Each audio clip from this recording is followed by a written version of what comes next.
Ya saya tidak melihat bahwa para pemain Dewa United itu bisa menciptakan banyak peluang. Kemudian ada juga Lili Pali yang masuk, Egy Maulana Fikri, Privat Barga. Tapi yang bermain sebagai satu unit itu Persib.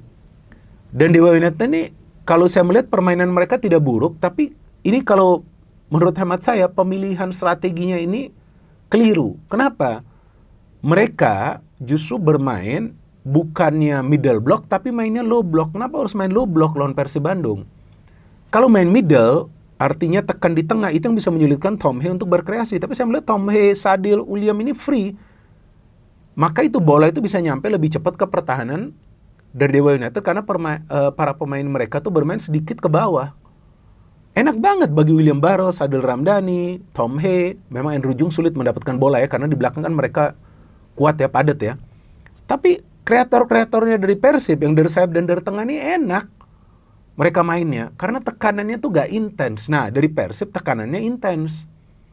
Jadi itu menyulitkan para pemain Dewa United untuk menciptakan peluang. Karena di babak pertama, ya itu peluang-peluang yang berbahaya dari Persib semua.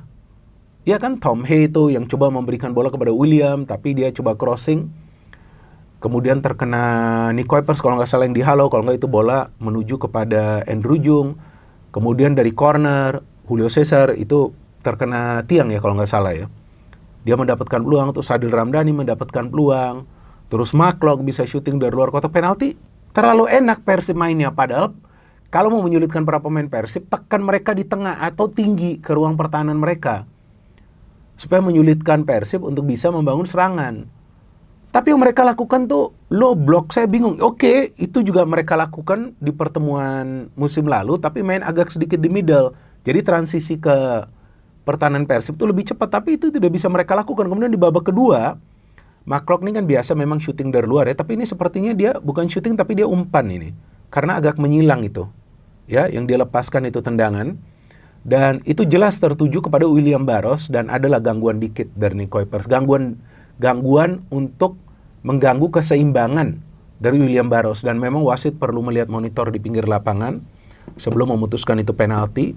Dan saya juga lihat pada saat replay ya, bukan secara real time. Pada saat replay, oh ini ada nih sedikit gangguan dari Nick. Dia ada memegang juga William Barros. Jadi saya pikir gak ada yang kontroversial. Dan memang dikasih penalti, Andrew Jung, spesialis penalti, dia bisa mengkonversi. Setelah itu baru Dewa United keluar. Tapi berapa peluang? Mereka cuma 2. Lili Pali, pemain pengganti yang masuk, dan juga dari Messi Doro. Jadi memang saya melihat nih defense dari Persib ini gila, kuat banget.